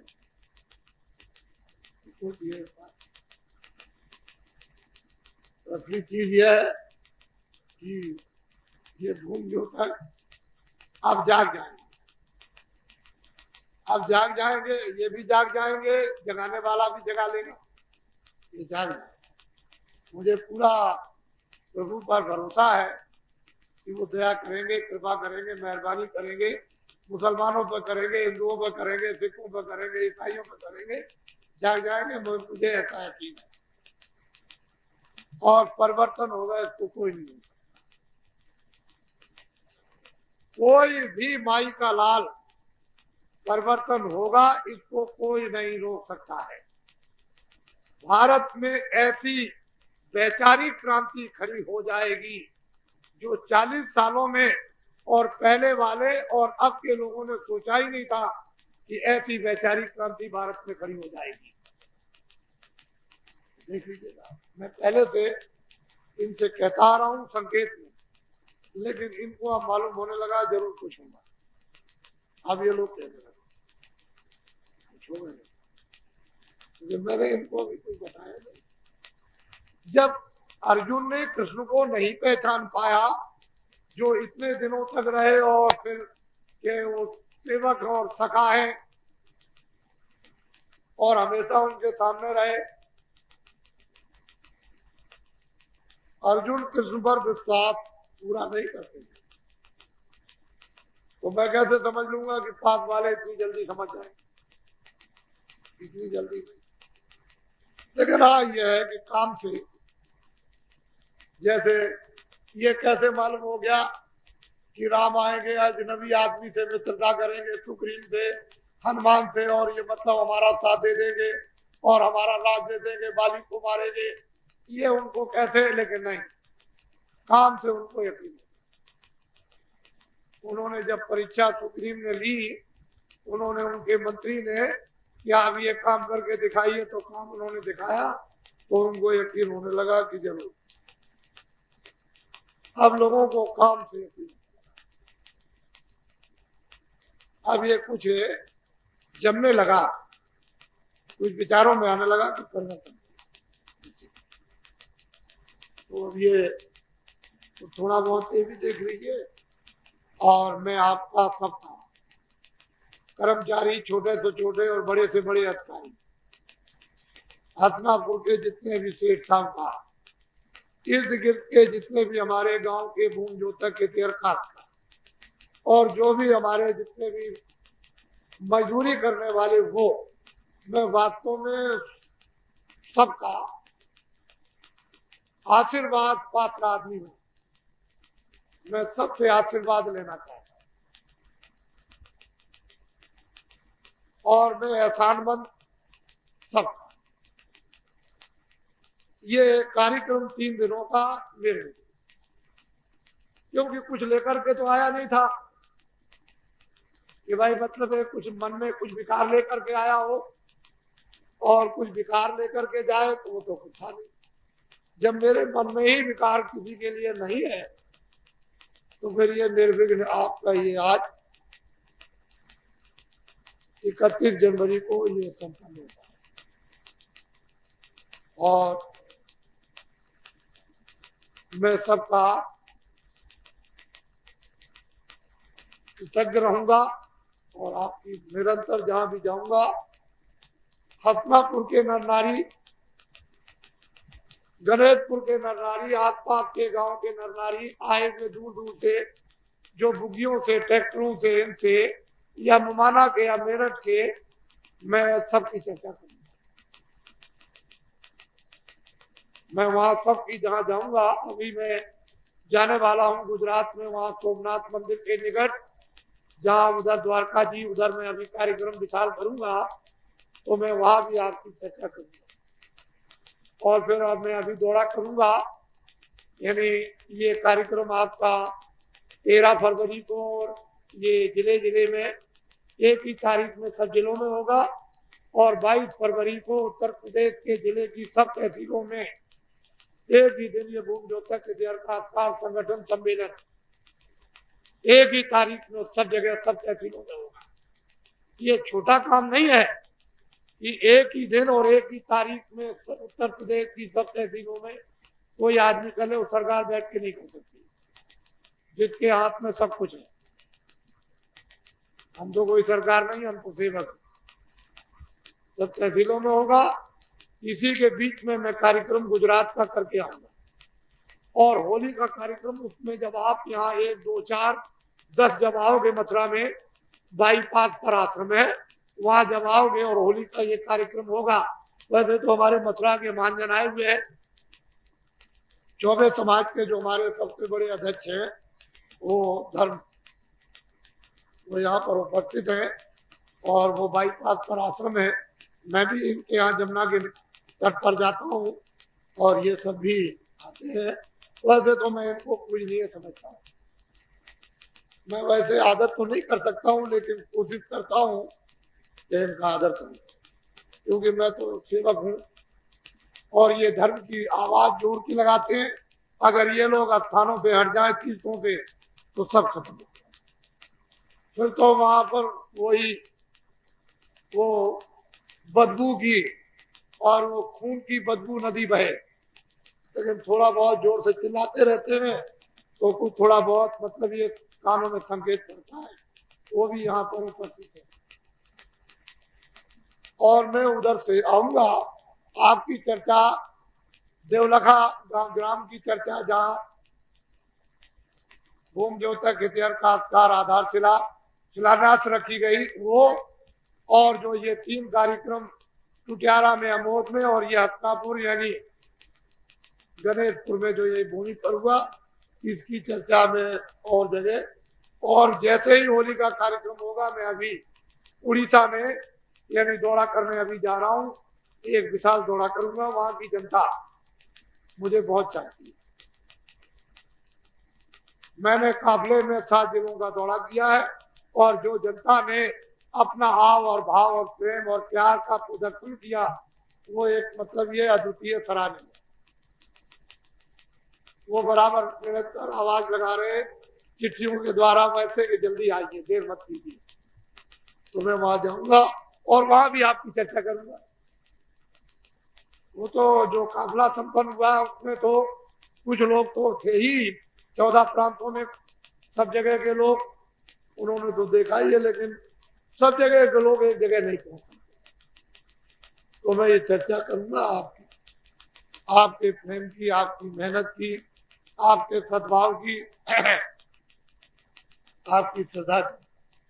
हमारी देवियां कैसे आई थी, बुगियों में बैठकर कैसे बैठी, कैसे सुना, ये मैं सब चर्चा करूंगा। फिर कैसे गई, क्या कैसे गई, क्या कैसे आई, क्या मांगती रही, मुझको कुछ दे दीजिए, ये सब चर्चा होगी। विविधता और इतिहास इसका बन रहा है। ये मत समझिए कि इतिहास बन नहीं रहा, लिखा जा रहा। कोई गीता और रामायण कोई और भागवत एक दिन में तो बन नहीं गई। कोई आदमी एक दिन में आज यहाँ कुछ काम हुआ और कल वहां हुआ, आज पांडव यहाँ गए, कौरव वहां गए, कृष्ण वहां गए, पेशाब की यहाँ, टट्टी की यहाँ, रात को सोए, यहाँ पहाड़ पे चढ़ गए, पेड़ पे चढ़ गए। कोई एक दिन का तो इतिहास था नहीं, सब जगह का कलेक्ट करके फिर वो पोथा बन गया। यही राम का था, ये कृष्ण का था, ये भक्तों का था, यही शहीदों का था, सबका यही। तो मैं आपका बड़ा बिजी रहूंगा और आपकी याद करता रहूंगा। ये जरूर है कि जैसे मैं आपको याद करूं वैसे आप मुझे भी याद करते रहिए। तो मेरी आपकी याद में वो मिल जाएगा, वो मिल जाएगा। मैं आपको याद करूंगा, मुझे आप याद करेंगे, वो मिलेगा। मैं भी उठता हूं और आप भी उठते हो। ठीक है, अगर आप भूले हुए हो तो मतलब जो जिसकी भूल मिट गई वो तो बता रहा। और यही जब गोपिकाओं को छोड़ करके चले गए थे तो गोपिकाएं रोने लगी। जब जाने लगे कृष्ण भगवान तो उन्होंने कहा, देखो गोपिकाओं रो मत, शरीर से तो मैं द्वारका जा रहा हूं, चर्म आंखों से तो मैं द्वारका जा रहा हूं, और दीप आंख से मैं तुम्हारे पास। ये कहा था। तो उन्होंने कहा ऐसे हमें विश्वास नहीं होगा। तो उन्होंने कहा सब अपनी आंख बंद करो। सबने आंखें गोपिकाओं ने बंद की और कहा इस तरह से तुम देखो। जब वो देखने लगे तो सबके सामने कृष्ण आ गए। तब उनको यकीन हो गया द्वारका दूर नहीं है और वो जा रहे हैं, ये तो उनकी लीला है। तो असल में बात यह है कि जब कभी तुम्हारी मृत्यु होने लगे तो दवा कर लो, इंजेक्शन लगवा लो, ठीक है। लेकिन जब बेहोशी आने लगे, बेहोश हो जाओ तो दवा बन जाए। फिर उसके कान पर मुंह लगा के कहना जय गुरुदेव भगवान का नाम बोलो, जय गुरुदेव भगवान का नाम बोलो। जब तुम 10 बार जय गुरुदेव भगवान का नाम बोलोगे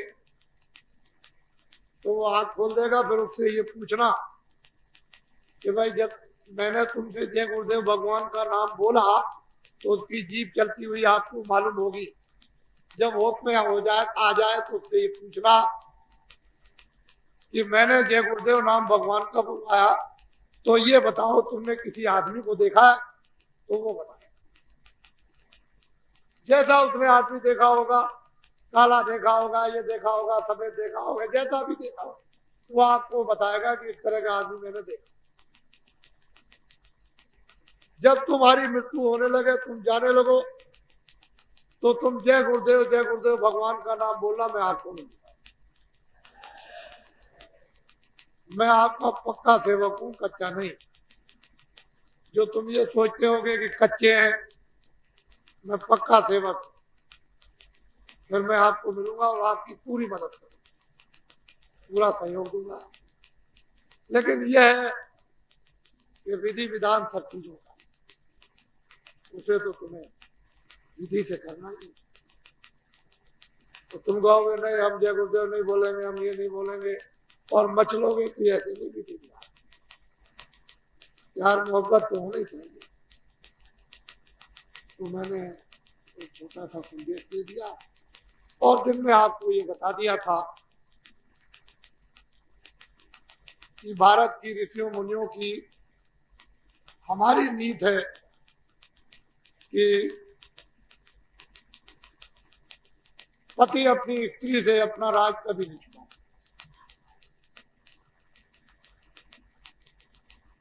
एक आदमी महात्मा के पास दौड़ के गया, महात्मा उपदेश कर रहे थे तो बीच में बोलने लगा, अरे महाराज हमारी स्त्री तो ऐसी पतिव्रता है कि बगैर मेरे आदेश के कोई काम करती ही नहीं और मेरे बगैर कभी खाती ही नहीं। तो उपदेश कर रहा हूँ, सुनने दे, सुनो। वो एक आध मिनट बोले तो बोल दे, मेरी स्त्री बड़ी भक्त है, बड़ी धर्मा। 2 3 4 मतलब जब उसने बीच में टोका तो महात्मा जी बोले, अरे कोई किसी की औरत नहीं है और कोई आज्ञाकारी नहीं। उसने नहीं माना तो महात्मा जी ने कहा अपने शिष्यों से, देखो खेत में तरबूज लगे, तरबूज ले आए, एक नया कपड़ा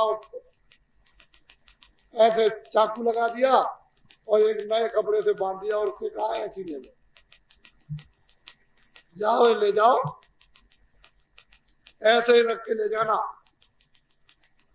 और अपनी औरत से ये कहना कि देख इधर देख मेरी तरफ, मैंने ये मूड़ काट दिया। उसमें मक्खियां भी लगने लगी, देख मैं मूड़ काट के ले आया, फिर काट के ले आया हूं और मैं जा रहा हूं तेरे सामने खेत में गाड़ने, सामने। तू कभी किसी से कहना मत।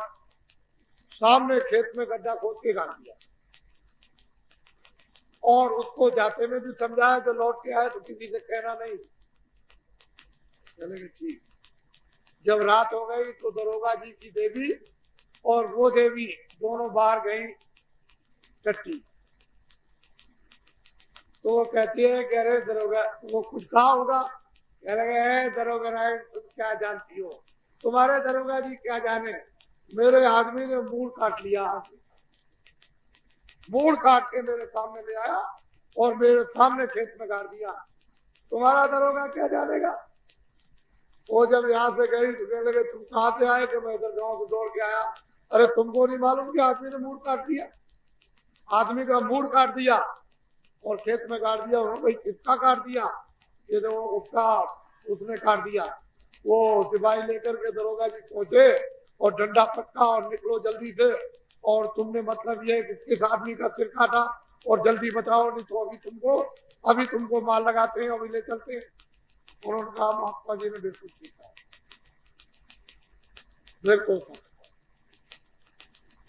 बिल्कुल सीखा था कि औरत भक्त नहीं। हमने कहा था भक्त है, आज्ञाकारी है, कोई बात हमारी किसी से कहती नहीं है, और देखो मुझे सूली पे चढ़ा देती है। वो आदमी वो ले गया दरोगा जी को, सिपाहियों को, और खोद करके उसने कहा कि दरोगा जी बात अपनी हकीकत तो ये थी, ये तरमीज, ये अपनी की स्त्री की परीक्षा कर रहा था, क्योंकि महात्मा जी ने कहा था तो हमारी जो देवी थी वो फेल हो गई। वो तो अगर कहीं धोखा हो जाता तो आप लोग ही हमको सूली पे चढ़ा देते।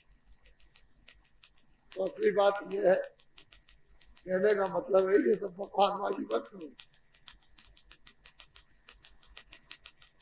कहीं तुमको सूली पे न चढ़ा।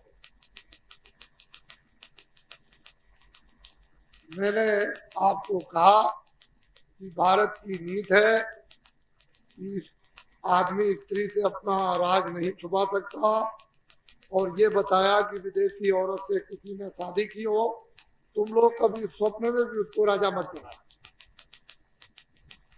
स्वप्न में भी कभी हिंदू मुसलमानों को ख्वाब आ जाए तो ख्वाब में भी राजा मत बनाना। और अगर तुमने उसको राजा बना दिया तो एक बहुत बड़ी महान गलती, महान अपराध तुमसे हो गया। अब ये अपराध इसका समाधान कब मिलेगा, ये कुछ नहीं। अब मैं ये कहता हूं कि अगर तुमने बना दिया है और तुम्हारे देश का राज बाहर चला गया, और वो जो टकसाल और करेंसी जो बाहर छप रही है, हम तो ऐसा समझते हैं राष्ट्रपति का उस पर दस्तखत नहीं हुआ होगा, ऐसा अनुमान होगा। अगर हो गया हो तो मैं अपने अधिकारियों से अनुरोध करूंगा कि जल्दी उसकी छानबीन करें कि उपराष्ट्रपति और राष्ट्रपति का ये कागज पर दस्तखत बाहर करेंसी छापने का हिंदुस्तान की हुआ है कि नहीं, कि बाहर करेंसी छापी जाए कि नहीं। तो मैं तो ये समझता हूं कि दस्तखत नहीं हुआ, क्यों कि वही प्रजा का सर्वोपरि नुमाइंदा। अगर उसका दस्तखत नहीं हुआ कागज पर तो ये भारी अपराध हो गया, गोपनीयता खत्म। अब बेकार है राष्ट्रपति से आप शपथ लो या कहीं और लो, ये बस बेकार, और सब ये अपनी प्रजातंत्र जनता को चकमा देगा। अब जनता को ये पता चल गया है, ये राज सब खुल गया, बाहर चला गया, और विदेश में टकसाल यानी करेंसी छपने लगी। तो वो जो चाहे उसको स्वर्गद्वीप कहो, चाहे लक्षद्वीप कहो, चाहे कंटक द्वीप कहो, लेकिन वहां फौज का राज है। विदेशी किसी भी लोगों को वहां नहीं जाना चाहिए। प्रधानमंत्री जा सकता है, लेकिन प्रधानमंत्री की अगर देश की भी औरत हो तो नहीं जाना चाहिए।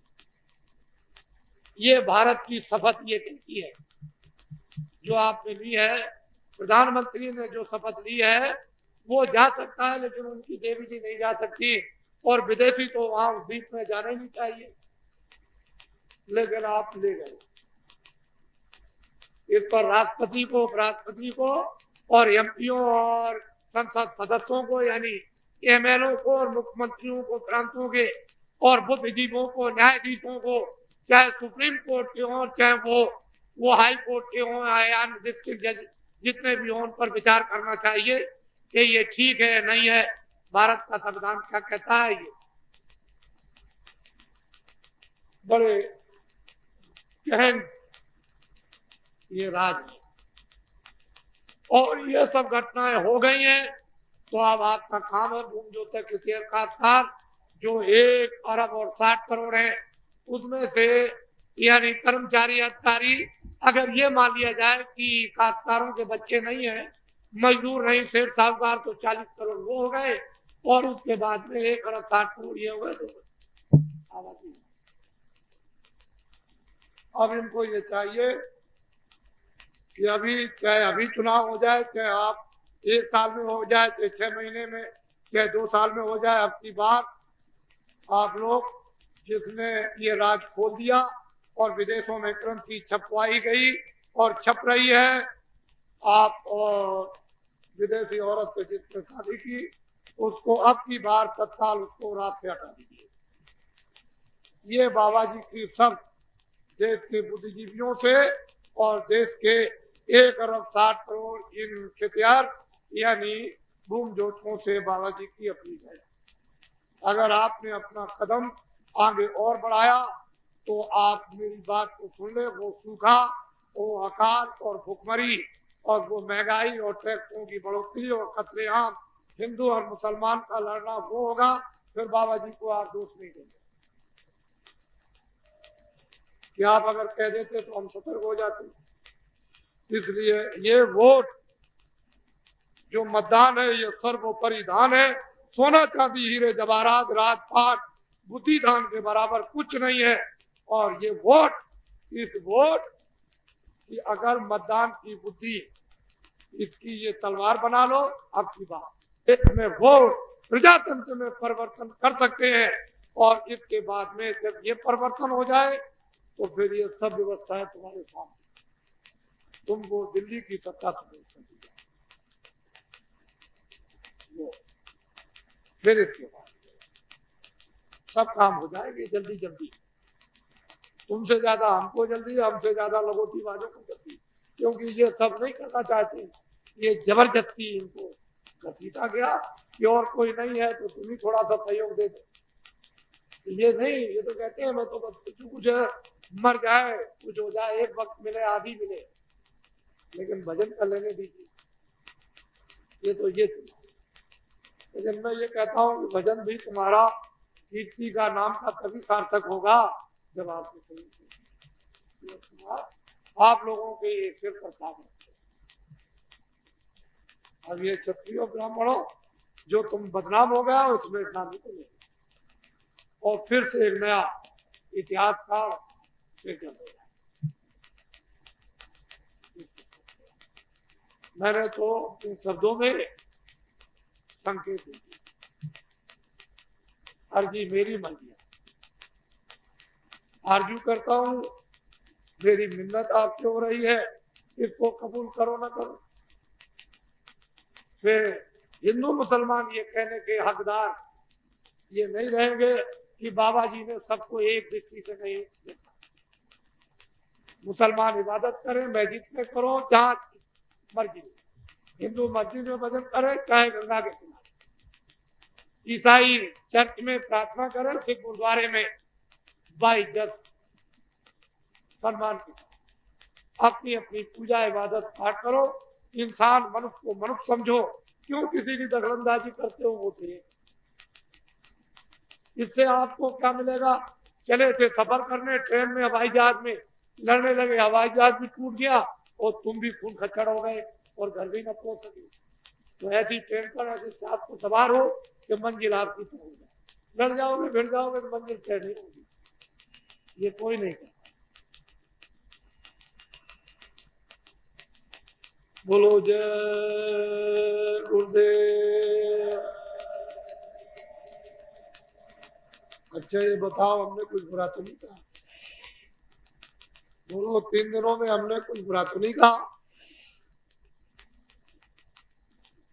फिर एक बात और रह गई चलते चलाते कि हम आपको किराए पे तो नहीं लाए, फिर हमने कुछ आपको रुपया तो नहीं दिया है।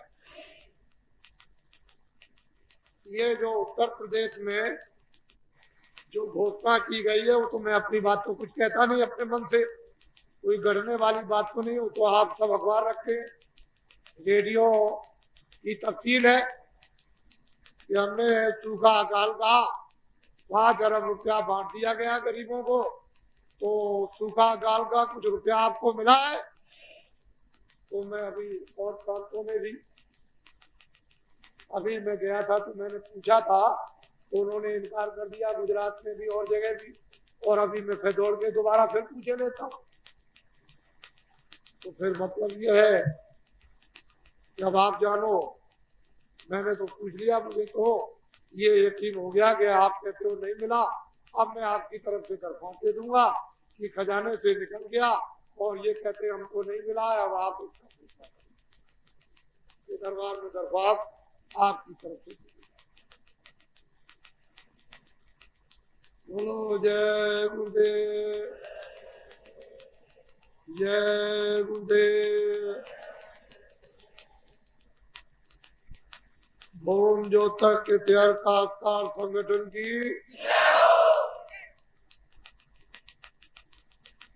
ओम ज्योतक इतिहासकार संगठन की, ओम ज्योतक इतिहासकार संगठन की। बस एक ही काम आपको करना, ये सेठ साहूकार आप मत घबराओ, चाहे जितने टैक्स लग जाने दो, तुम कोई भी किसी तरह की हड़ताल मत करो,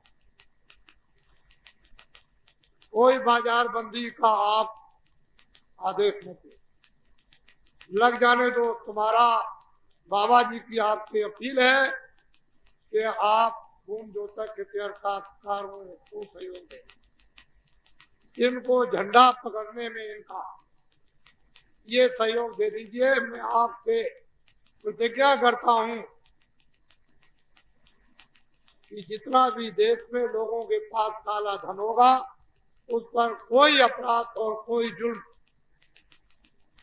न लगेगा, न लगवाया जाएगा, और एक नया पैसा काले धन पर, ब्लैक मनी पर टैक्स नहीं लगेगा, न लगवाया जाएगा। 100 बरस के लिए कानून छुपवा दिया जाएगा, सीधा सच्चा और सादा, कि एक ही दिन आपको दफ्तर में जाना होगा, बस जो आपका काला धन सफेद हो जाए, उससे जो भी व्यापार आप नवीनता से करोगे, वो 1 लाख आमदनी पर आपको 15,000 ये राजकाज चलाने के लिए जमा कर सीधा, 50,000 पर उसका आधा जमा, सीधा सीधा। और लाइसेंस सब के सब खत्म करवा दिए जाएंगे, कोई लाइसेंस लेने की किसी को जरूरत दफ्तर से नहीं पड़ेगी, ना दौड़ना पड़ेगा, और सबको अधिकार मिल जाएगा छोटे बड़े कारखाना लगाने का। जब तुम्हारे कारखाने का पूरा पूरा उत्पादन होने लगे, तो उत्पादन कर इतना कम से कम लगेगा कि आपने कभी ऐसी कल्पना स्वप्न में नहीं की होगी कि हिंदुस्तान में ऐसा भी कम से कम उत्पादन कर लगेगा जिसको लोग कभी सोच ही नहीं सकेंगे। ये सब खत्म हो जाएगा। मैं इसकी बात को कुछ नहीं,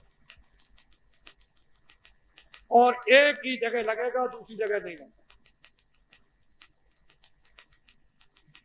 कोई दूसरा बही खाता न बनने वाला, न बनेगा। क्यों? कि देश आपका होगा, काम आपका होगा, और फिर मतलब यह विकास आपका होगा, आराम आपका होगा, सामान आपके होंगे, और सब लोग जहां जो चाहे वो अपनी संपत्ति को सोने के रूप में, चांदी के रूप में, और किसी धातु के रूप में, वस्तु के रूप में रखे। कोई जबरदस्ती नहीं कर सकता है। जब कोई आपसे मांगेगा तो इस तरह से उसे भिक्षा की झोली खोलनी पड़ेगी। इसमें जो आपकी मर्जी इच्छा हो वो तो दान दे दो, भिक्षा दे दो, और कोई जुल्म जोर और कोई कानून नहीं, सिपाहियों का नहीं, कोई और नहीं, किसी तरह का तलवार का नहीं, मारपीट का नहीं, लूट का नहीं, झोली लेकर के इस तरह से कि आप दान दे दीजिए, कोई आपके साथ में रगड़ा झगड़ा नहीं। इसलिए मेरी ये अपील है। हमने सुना है कि हमारे सेठ साहूकार जो टैक्स लग गया है उसका तो मैं विवेचन नहीं करता हूं, लेकिन हमने सुना है कि वो अभी आगे देशव्यापी हड़ताल करने जा रहे हैं। वो हड़ताल न करें, बंद का आह्वान न करें, उनको लग जाने दें, और वो ये तैयारी करें कि ओम ज्योतक इतिहास देश में जो काश्तकार है उनको अपना सहयोग दें, और इस संगठन, इस वैचारिक क्रांति के बिगुल में आप लोग भी अपना योगदान सम्मिलित कर दें। इनका झंडा पकड़ लेने से समस्या का समाधान अपने आप हो जाए। कुछ करने का जरूरत नहीं, कोई चीज फूटेगी नहीं, ना पुल, ना बाजार, ना दुकानें, न ये, न दफ्तर, न स्कूल, न बच्चे, न सेठ, न साहूकार, न काश्तकार, न ये खेती, कुछ नहीं। सबको सुरक्षित रहने दें, और सांप मर जाएगा लाठी में, और ये याद कि काम हमारा हो जाए, नुकसान कुछ। अब इससे और क्या,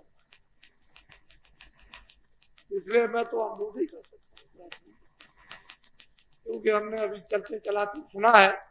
मैं रास्ते में आया था, 2-4 ने बताया था, यहाँ भी लोगों ने कह दिया। उन लोगों से हमारी अपील पहुंचा दें, और मान लो कि अगर मेरठ में हमसे किसी ने कहा कि अगर गिराव या धरना हो उसको बंद करो, वो लोग सब गांव में चले जाए, कोई मांग मांगने की जरूरत नहीं, जो चाहे तो करे, बच्चे का। और आपका पहला काम यह है कि ये झंडा आप इनको अपना,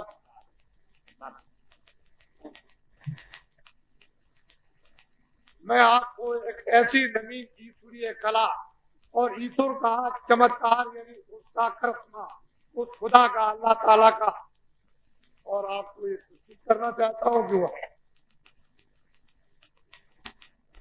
लेकिन यह है कि आप प्रार्थना और अपील करें।